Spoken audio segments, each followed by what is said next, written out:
Hello everyone, welcome back to my channel. और मैं हूं निधि। व्लॉग स्टार्ट कर रही हूं मॉर्निंग में। टिफ़िन बनाया था मैंने और अभी ये मैं ब्रेकफास्ट तैयार कर रही हूं अपने हस्बैंड के लिए। तो ये मल्टीग्रेन आटा है। मैंने पिछले व्लॉग में आप लोगों के साथ शेयर किया था मल्टीग्रेन आटा मैं कैसे यूज़ करती हूँ। तो अगर आपने वो व्लॉग नहीं चेक किया तो वो चेक कर लीजिएगा। तो वही आटा आजकल हम लोग एक टाइम तो कम से कम खा ही लेते हैं। और उसके अंदर मैंने आलू की जो स्टफ़िंग सिंपल हम बनाते हैं आलू पराठा, वैसे स्टफ़िंग तैयार कर दी है। आलू के पराठा मैं कैसे बनाती हूँ, स्टफ़िंग वगैरह कैसे तैयार करती हूँ, उसका भी व्लॉग मैं पहले ही 3-4 व्लॉग पहले आपको मिल जाएगा, तो वो भी आप चेक कर सकते हो। और फिर उसी का मैंने पराठा बना लिया है। तो ये थोड़ा सा आटा जो है ना मल्टीग्रेन वाला थोड़ा सॉफ्ट सा ही रहता है एकदम। इसके अंदर उस तरीके की इलास्टिसिटी नहीं रहती है जैसे कि गेहूं के आटे की होती है, बट बन जाता है कंफर्टेबली और बहुत टेस्टी भी लगता है। बट ये ज़रूर है कि ये जो 2 पराठा आप खाते होगे सिंपल वाला, वो ये आप एक पराठे में आपका हो जाएगा, काफ़ी हैवी हो जाता है। तो एक पराठा ही मैं बनाऊंगी अपने हस्बैंड के लिए और एक अपने लिए मैंने बनाया था, और एक आरव को मैंने टिफ़िन में भी करके दिया था। तो ये बहुत ही अच्छा ऑप्शन, आप इस तरीके से अपनी डाइट में थोड़ा इंक्लूड कर सकते हो हेल्दी चीज़ें। देसी घी में ही मैं सारे पराठे अक्सर बनाती हूँ क्योंकि उससे टेस्ट भी अच्छा आता है और हेल्थ पॉइंट ऑफ व्यू से भी अच्छा ही रहता है। और यश जो है वो सुबह उठ गया था, तो वो बार बार किचन में आके मेरे पीछे पीछे रहता है हमेशा, मुझे पकड़ के। मतलब सुबह थोड़ा सा ज़्यादा डिमांडिंग होता है, तो मैं उसको भी थोड़ा एंटरटेन कर रही हूँ। और इनके ऑफिस का टाइम हो रहा था, बस का टाइम हो रहा था, तो इनको भी फटाफट मुझे करके देना था। तो मैं दोनों चीज़ें समाओ मैनेज कर रही हूँ। पराठा देखिए कितना सुंदर लग रहा है। तो यही पराठा है ना, ये मैं यश को भी खिलाया था मैंने और उसने भी खाया था। और ये इसका टेस्ट है ना, एक नेचुरल स्वीटनेस आती है जो मल्टीग्रेन्स हमने यूज़ किए हैं उसकी वजह से।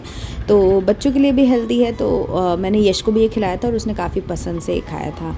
और इधर एक तरफ मैंने चाय चढ़ा दी है। बारिश का मौसम आ गया है तो चाय की फ़ोटो देख करके भी बड़ा मज़ा आता है, वीडियो देख करके भी मज़ा आता है, तो इसीलिए मैंने ब्लॉग में भी इंक्लूड कर लिया। तो अब नाश्ता लगाने का टाइम हो गया था क्योंकि मेरे हस्बैंड रेडी हो चुके थे और वो पूजा कर रहे थे, इसीलिए फिर यश जो है ना वो मेरे पास आ गया था, तो मैंने उसे अपनी गोदी में ही ले लिया।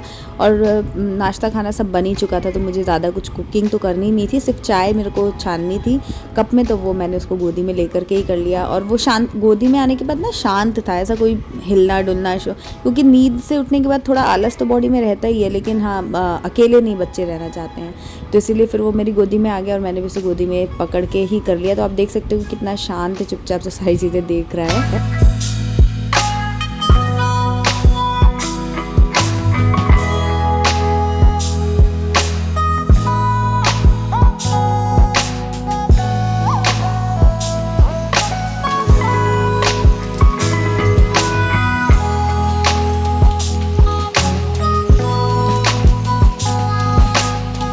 तो ये क्लिप ना मैंने कल बनाई थी, कल ये कारनामा किया था यश ने, मैंने सोचा आप लोगों के साथ भी शेयर करती हूँ। बहुत ज़्यादा ये बदमाश हो गया है आजकल।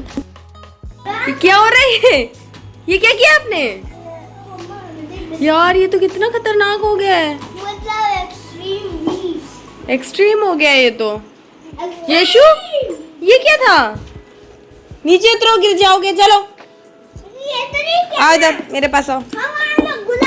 अरे ये लड़का बहुत बदमाश हो गया। अब शाम का टाइम आ गया है। आज मैंने दिन भर कोई व्लॉगिंग नहीं की थी, सिर्फ सुबह ही क्लिप बनाई थी और अब शाम को आ गई हूँ मैं। आज चाउमीन बनाने वाली हूँ मैं। तो कैप्सिकम, प्याज, गार्लिक और गाजर मैंने ले लिया और यहाँ पर यश सो के उठ के आ चुका है। और तो उसके पापा ऑफिस से आ गए थे, तो मैंने आज वो लेट ही आए, आजकल वो काफ़ी लेट आते हैं, मैंने पहले भी आपको बताया था।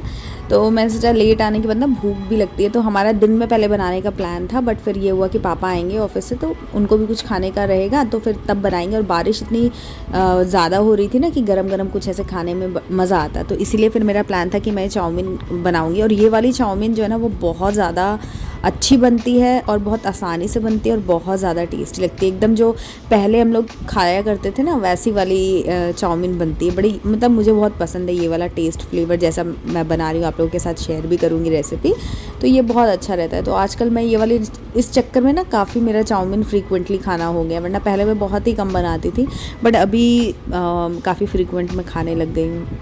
तो ये मैंने पानी बॉयल, इसमें क्या है ना ये सोक करके बनाना होता है, पानी अच्छे से बॉईल करके और उसमें डाल करके और 5 मिनट के लिए ढक करके रखना पड़ता है। बट मैं ना पूरा मेरे को ऐसा संतुष्टि नहीं होती, ऐसा लगता है कच्चा ना रह जाए, तो इसीलिए फिर मैंने पानी बॉईल किया और उसमें डाला और फिर 1-2 मिनट बॉईल किया और उसके बाद गैस बंद करके ढक दिया। बहुत ज़्यादा बॉईल नहीं किया, लेकिन हाँ एक बॉईल आने के बाद ही मैंने गैस बंद किया, ढक के रख दिया।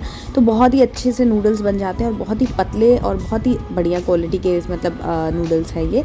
तो ये देखिए एकदम गला गला हुआ नहीं है, ये थोड़ा सा अल्दांते बोलते हैं ना, जो हल्का सा 90% कुक हो जाता है, 10% बाकी रहता है। तो वो मैंने निकाल के पानी से अच्छे से वॉश करके एक साइड में रख दिया है। और यहाँ पर मैंने पहले गार्लिक को ना थोड़ा बर्न कर लिया है। बर्न मतलब थोड़ा सा ज़्यादा भून लिया है, तो ये अच्छा फ्लेवर देता है। तो गार्लिक भून करके मैंने निकाल लिया, वो मैं लास्ट में डालूँगी। और अब यहाँ पर मैं वेजीज़ वगैरह जो है वो चॉपिंग कर लूँगी। तो वही गाजर और सब कुछ मैं छोटा छोटा काटूंगी ताकि बच्चों को खाने में आसानी रहे, वरना क्या होता है निकाल करके फेंक देते हैं। मैं जब छोटी थी ना तो मैं कैप्सिकम, गाजर, छोटी क्या मतलब काफ़ी बड़े तक भी, मैं ऐसे 12th क्लास में पढ़ती थी तभी भी मैं सब निकाल देती थी, सिर्फ प्याज वगैरह खा लेती थी। बट अब मुझे कैप्सिकम, गाजर ये सब डाल दो तो अच्छा लगता है, लेकिन अच्छे से कुक होना चाहिए। वो कच्चा कच्चा सब मुझे नहीं ज़्यादा पसंद आता है। तो मैं अच्छे से छोटा छोटा काट रही हूँ ताकि बच्चे भी उसमें खा लें, निकालने का काम नहीं रहेगा और मैं भी खा लूँगी, अच्छा लगेगा। तो यहाँ पर सारी चीज़ें मैं छोटा छोटा चॉप कर लूँगी। और जब तक मैं चॉपिंग कर रही हूँ ना, आप एक बात बताती हूँ। मैं ना अभी कुछ टाइम पहले, 2-3 दिन पहले एक गुरुजी को सुन रही थी और उन्होंने इतनी अच्छी बात कही ना, मुझे लगा आप लोगों के साथ मैं ज़रूर शेयर करूँ। क्या होता है ना कि जब हमारे पास बहुत सारी जिम्मेदारियां होती हैं तो फिर हम जो पूजा पाठ या भगवान का बोलते हैं ना कि आप ये व्रत पूजा वगैरह क्यों नहीं कर पाते हो। और ना मेरे मन में भी पहले काफ़ी आया करता था, जब से आरव हुआ ना उसके बाद मैं बहुत ज़्यादा व्रत पूजा मेरा काफ़ी कम हो गया, व्रत तो बहुत ही कम हो गया क्योंकि मैं रह ही नहीं पाती थी। तो मतलब उन्होंने फिर ये बात बताई कि अगर आप गृहस्थ जीवन में हैं और आपकी जो जिम्मेदारियां हैं आपके मतलब घर वालों के प्रति, मेंबर्स के प्रति, अगर आप वो अच्छे से कर रहे हो तो वो भगवान की ही सेवा में आता है। भगवान ने वो काम आपको दिया है और अगर आप वो काम अच्छे से कर रहे हो तो वो आपकी भक्ति और पूजा में ही काउंट होगा। लेकिन अगर आपके घर के मेंबर्स, आपके बच्चे, हस्बैंड, सबको ज़रूरत है आपकी, वो परेशान हो रहे हैं और आप उस वक्त बैठ करके पूजा कर रहे हो और अपना जो काम है वो जिम्मेदारियां जो है वो ढंग से नहीं पूरी कर पा रहे हो, तो फिर वैसी भक्ति और वैसी सेवा का कोई मोल नहीं है। भगवान उससे कभी खुश नहीं हो सकते हैं। तो इतना ज़्यादा मुझे ये अच्छा लगा ना, मतलब मैं भी यही चीज़ मन में यही सोच करके मैं अपने सारे काम करती थी, क्योंकि इतना ना व्रत पूजा करने का ताकत, एनर्जी ही नहीं हो पाती है। दिन भर इतना काम होता है कि व्रत करो तो मैनेज ही नहीं होता, फिर खुद की तबीयत अगर गड़बड़ हो गई तो कुछ काम नहीं होगा। तो इसीलिए फिर मैं ना बहुत ही कम पूजा व्रत वगैरह करने लगी हूँ। मन से भगवान को हमेशा याद रखती हूँ, बट ऐसे बैठ करके बहुत देर देर तक मैं सारी चीज़ें नहीं कर पाती हूँ। तो ना मैंने यहाँ पर सारे इंग्रेडिएंट्स इकट्ठा कर लिया है, vinegar, chili sauce, soya sauce, tomato sauce, और ये इस चाउमीन के साथ में ही 2 पाउच आता है, मसाला पाउच, तो मैं एक ही यूज़ करूँगी और एक मैं रख दूँगी, बाद में फिर कभी दूसरा कुछ बनाऊँगी तो उसमें यूज़ करने के लिए। तो अब फटाफट से मैं गैस ऑन करके कढ़ाई चढ़ा दी है। लोहे की कढ़ाई में बहुत अच्छा बनता है। मीडियम फ्लेम पे सारी कुकिंग करूँगी मैं। थोड़ा सा रिफाइंड ऑयल लिया है, उसके अंदर मैं कैरेट्स डालकर 1 पिंच नमक डाल के थोड़ा सा इसको पहले कुक कर लूँगी, क्योंकि कैरेट थोड़ा सा टाइम लगता है। और उसके बाद 1-2 मिनट ही कुक करूँगी और उसके बाद फिर सारी चीज़ें ऐड करके उनको खुले में 2-3 मिनट के लिए पका लूँगी। इसमें कुछ नमक वगैरह आपको अलग से ऐड नहीं करना होता है, सिर्फ सब चीज़ों को एक तरह से मिक्स करना है। तो उनकी बात सुनकर ना मुझे एकदम तसल्ली हुई कि चलो जो चीज़ें मैं सोच रही थी, एक ऑथेंटिक पर्सन कोई ऐसा बोल देना तो हमें एक निश्चिंतता आ जाती है। तो उन्होंने बोला कि जब सारी जिम्मेदारियां आप अच्छे से पूरी कर लो, उसके बाद अगर टाइम मिलता है तब आप प्रभु को याद कर सकते हो, लेकिन प्रभु प्रायोरिटी पे रखो और अपने घर के लोगों को आप, या घर में कोई मेहमान आ रहा है उनको आप उतना वैल्यू ना कर पाओ तो उससे कोई फ़ायदा नहीं है। तो ये आपका क्या कहना है, आप क्या फॉलो करते हो मुझे कॉमेंट्स में बताना है। बट उनकी ये बात मुझे बहुत ज़्यादा प्यारी और बहुत ज़्यादा अच्छी लगी। अब मैं इसमें ब्लैक पेपर ऐड किया है और ये अदरक थी थोड़ी सी मैंने ग्रेट कर ली है। एक तरफ मैंने चाय भी चढ़ा दी है, क्योंकि चाय और चाउमीन दोनों गरम गरम चाहिए मुझे, तो एक तरफ मैंने वो चढ़ा दी है। तो उसके अंदर भी अदरक डलेगी, तो वही अदरक मैंने उसमें भी घिस करके दोनों में ही डाल दिया था। अब चाय एकदम रेडी कर दूँगी, जब तक चाय बॉईल होगी तब तक मैं उसके अंदर चाउमीन मिक्स कर दूँगी। तो एक तरफ चाउमीन और एक तरफ चाय मेरी चढ़ रही है। और इसके जो नूडल्स हैं ना, देखना एकदम खिले खिले, बिल्कुल स्टिकी नहीं रहते। इसमें आपको कोई ऑयल कुछ भी ऐड नहीं करना होता है, सिर्फ गर्म पानी में सोक करो और रेडी हो जाता है ये। तो बड़ा ही ईजी। आपने कभी ट्राई किया है क्या, मुझे बताना। मेरे को बहुत अच्छे लगे, मैं कई बार बोल चुकी हूँ बट वाकई में बहुत अच्छे लगे। तो अब मैंने क्या चाउमीन ऐड की और उसके बाद उसके ऊपर से मैं सॉसेस डालूंगी। कई लोग वेजीज़ के अंदर ही डालते हैं, बट वो ना फिर वेजीज़ का टेस्ट मुझे इतना अच्छा नहीं लगता है जब उसके अंदर सॉस वगैरह चली जाती है। तो इसलिए मैं चाउमीन में डालती हूँ ताकि नूडल्स में ये सॉसेस रहें और सब्जियों में इतना ज़्यादा फ्लेवर ना आए इन चीज़ों का। तो मैंने सारे सॉसेस एक साथ डाल दिए एक एक करके। और उसके बाद ये मसाला जो 1 पाउच है, देखो 2 पाउच दिख रहे हैं ना आपको, एक ही डाला है मैंने। और इसमें 1 चम्मच जितना विनेगर डाल सकते हो, स्किप कर सकते हो अगर आपको नहीं खाना है तो। ज़्यादा मत डालना, क्योंकि हर सॉस में भी थोड़ा थोड़ा विनेगर होता ही है। बस अब इसे मीडियम फ्लेम पे ही मैं फटाफट मिक्स कर लूँगी। थोड़ा सा डिफ़िकल्ट होता है तो मैंने क्या किया, नूडल्स को ना तोड़ करके ही बॉईल किया था, एकदम खड़े खड़े बॉईल नहीं किया क्योंकि खाने में भी कंफर्टेबल नहीं रहता और मिक्स करने में भी दिक्कत होती है। तो अब नूडल्स मेरे ऑलमोस्ट रेडी हो चुके हैं।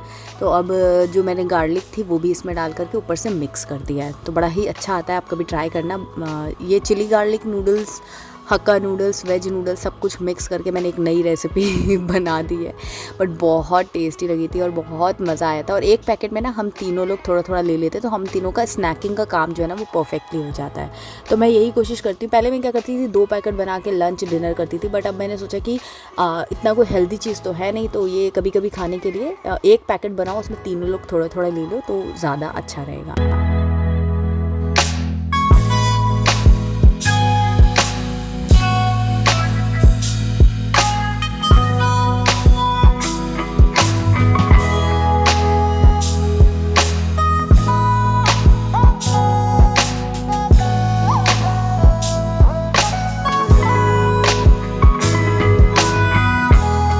तो मैं क्या करती हूँ ना, सुबह से ही कुछ बनाने वाली होती है तो हाइप बना करके रखती हूँ घर में, क्या कुछ ऑसम बनाने वाली हूँ मैं, ये चीज़ बड़ी ही ऑसम है, बड़ी ही ऑसम है, ऐसा करके माइंडसेट रेडी कर देती हूँ बच्चों का तो एटलीस्ट। तो जैसे फिर खाना आता है ना तो बच्चे आरव का तो मेंटली वो प्रिपेयर रहता है कि मुझे एक अच्छा सा रिएक्शन देना, क्योंकि कुछ अच्छा हुआ है। तो मेरा ये रहता है, ये कुछ अच्छा होने वाला होता है ना, हम कहीं जाने वाले हैं, कुछ खाने वाले, तो उसकी हाइप ऐसे क्रिएट कर देती हूँ ना कि उसकी फीलिंग बच्चे ले पाते हैं। अदरवाइज़ क्या है कि ध्यान ही नहीं देंगे, उनको उतना ज़्यादा ध्यान नहीं रहेगा। तो यहाँ यश जो है वो भी अपनी बदमाशियाँ कर रहा है और आरव अपना, हम लोग सब चाय पी रहे हैं, नाश्ता कर रहे हैं।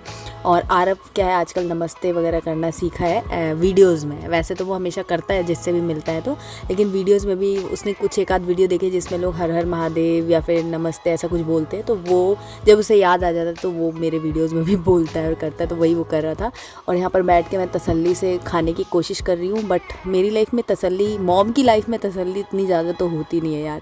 खाते हुए आपको मल्टीटास्किंग करना ही पड़ता है, खा रही हूँ, चाय पी रही हूँ, उससे बातें भी कर रही हूँ। यश को वो बार बार मेरे पास आ रहा है, वो सोचा कि मैं उसे चाउमीन खाने दूंगी। अच्छा, हम लोग कुछ खाते हैं ना अलग सी चीज़ें, तो वो उसको खाना बहुत मन करता है, तो मैं से मतलब यहाँ पर उसके साथ ऐसी मजाक कर रही हूँ और वो भी, उसको भी पता चलता है कि ये लोग ना मजाक कर रहे हैं, कब सीरियस है, सब समझ में आता है, तो उसी हिसाब से वो रिएक्ट करता है। और उसके बाद ये शाम का क्लिप है। आज क्या हुआ कि मैंने इनके पापा से बोला कि आप ना इसकी हाई चेयर जो है हम लोग छोटी कर देते हैं, तो क्या गिरने का डर नहीं रहेगा, वरना क्या ये वो जब हाई चेयर की हाइट बड़ी थी ना तो ये निकल जाता था वहाँ से, तो गिरने का डर रहता था कि ऊंचाई से गिरेगा तो चोट लग जाएगी। तो इसीलिए फिर मैंने इनको सजेशन दिया कि अपन ऐसा कर लेते हैं कि हाइट इसकी कम कर देते हैं, तो इनकेस अगर ये उतरेगा करेगा भी तो भी ये गिरने का उतना डर नहीं रहेगा। तो इन्होंने भी फटाफट स्पीड दिखाते हुए कि अभी और इसी वक्त हम ये काम कर ही देते हैं, तो फिर फटाफट इन लोगों ने निकाली चेयर, उसका हाइट वाइट कम कर दिया। और अभी जो स्टील नहीं, जो रॉड्स लगी हुई थी ना, वो अभी हम असेंबल कर ही रहे थे कि भाई साहब ने कारनामा चालू कर दिया। क्या कारनामा था वो उस वक्त तो मैंने कैप्चर नहीं किया, ये तो लेट नाइट मैं डिनर करने आई थी तब का क्लिप है, आरव खाना खा ही रहा था, लेकिन उसके पहले ये काम कर चुका था। तो मैंने कहा चलो इसकी एक मेमोरी तो कैप्चर कर लूँ। उसके बाद अब ये हाई चेयर हम बिल्कुल यूज़ नहीं कर रहे हैं, क्योंकि ये हाई चेयर और ज़्यादा डेंजरस हो गई है। क्योंकि जैसा कि आपने पहले भी देखा, कल भी ये अपनी नॉर्मल चेयर पे चढ़ के डाइनिंग टेबल पे चढ़ गया था, आज ये इसकी साइड्स जो है ना उस पर पैर रखकर और ये डाइनिंग टेबल पे लटक जा रहा है। और ये चेयर जो है ना फोल्डेबल है, तो पूरी फोल्ड भी हो जाती है। कभी गलती से चढ़ा और फोल्ड हो गई, वो बहुत ज़्यादा प्रॉब्लम हो जाएगी।